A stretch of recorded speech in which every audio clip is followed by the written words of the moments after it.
BNP নেতা শেখ রবিউল আলমকে যখন আমাদের প্রধানমন্ত্রী তারেক রহমান তার হাতে সড়ক পরিবহন মন্ত্রণালয়, রেলপথ মন্ত্রণালয় এবং সেতু মন্ত্রণালয়ের মতন গুরুত্বপূর্ণ তিনটি মন্ত্রণালয়ের চাবি তুলে দিলেন, এমন কোনো মানুষ ছিলেন না বা নেই যারা বিস্মিত হননি, অবাক হননি। এবং অনেকে কারণ খুঁজতে দাঁড়িয়ে গেলেন যে শেখ রবিউল আলমের মতন মধ্যম সারির একজন নেতাকে কিভাবে এমন গুরুত্ব সব মন্ত্রণালয়ের দায়িত্ব দেওয়া হল। বিএনপির মধ্যে আর কোনো অভিজ্ঞ কিংবা সিনিয়র নেতা কি নেই যে যাদেরকে এই মন্ত্রণালয়গুলো ভাগ করে দেওয়া যেত না?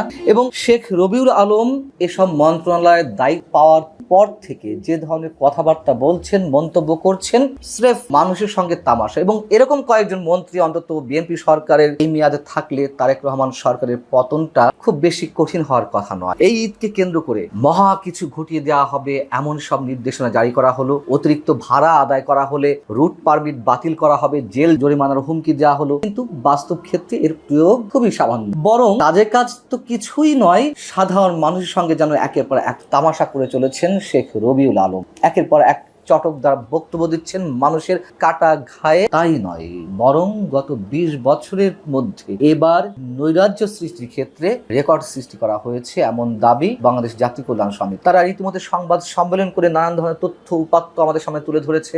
যেমন ঢাকা থেকে পাবনা এবং নাটোরগামী 500 টাকার নিয়মিত ভাড়া নেওয়া হচ্ছে 1200 টাকা, ঢাকা থেকে রংপুরের 500 টাকার ভাড়া 1500 টাকা, ঢাকা থেকে ময়মনসিংহর 250 টাকার লোকাল বাস ভাড়া নেওয়া হচ্ছে 600 টাকা, অন্যান্য রুটে কোনো ক্ষেত্রে 250 টাকা জায়গায় 750 টাকা পর্যন্ত নেওয়া হচ্ছে। তো এই যে নৈরাজ্যকর নানান ধরনের তথ্য উপাত্ত পরিসংখ্যান, এই সব কিছুকে ছাপিয়ে এখন সাধারণ মানুষের আলোচনার কেন্দ্রবিন্দুতে উঠে এসেছে সড়ক মন্ত্রী, রেলপথ মন্ত্রী এবং সেতু মন্ত্রী শেখ রবিউল আলমের উদ্ভট বিতর্কিত নানান ধরনের মন্তব্য। মানুষ রীতিমতো এত বিরক্ত এই মন্ত্রীর কথাবার্তায়। এবারে ঈদযাত্রায় যে ভাড়া দ্বিগুণ তিনগুণ নেওয়া হচ্ছে, 20 বছরের রেকর্ড সৃষ্টি করা হয়েছে, নৈরাজ্য সৃষ্টি করা হয়েছে, এই সব কিছুকে অস্বীকার করে শেখ রবিউল আলম কি বলছেন একটু আপনাদের সামনে তুলে ধরি। তিনি জাতীয় কল্যাণ সমিতির এসব তথ্যকে চ্যালেঞ্জ জানিয়েছেন। চ্যালেঞ্জ জানিয়ে তিনি বৃহস্পতিবার গাবতলী, মহাখালীর বিভিন্ন বাস টার্মিনাল পরিদর্শন করলেন, যাত্রীদের সঙ্গে কথা বললেন এবং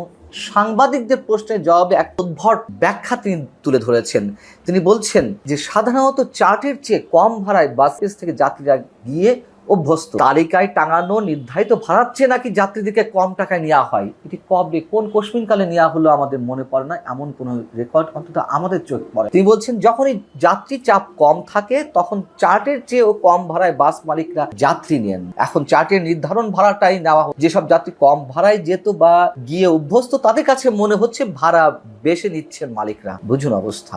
মানে আমাদের এই মন্ত্রীরা সবসময় এই যে পরিবহন মালিকদের পক্ষ নেবে, তারা সড়ক পরিবহন ফেডারেশনের পক্ষ নেবে, সমিতির পক্ষ নেবে, সাধারণ মানুষের পক্ষে থাকবে না। তিনি আবার বলছেন যে মাঝপথের যাত্রীদের কাছ থেকে গন্তব্যস্থলে পুরো ভাড়া আদায় করাটাও যৌক্তিক। যেমন ধরুন ঢাকা থেকে সিরাজগঞ্জের বাসে উঠলো, টাঙ্গাইলে নামবে কোনো এক যাত্রী, তার কাছ থেকে পুরো ঢাকা সিরাজগঞ্জের ভাড়া নেওয়া হবে। এটিও নাকি তার কারণ বাসের ভাড়া নির্ধারিত হয় পূর্ণ রুটের ব্যয়ের উপর ভিত্তি করে।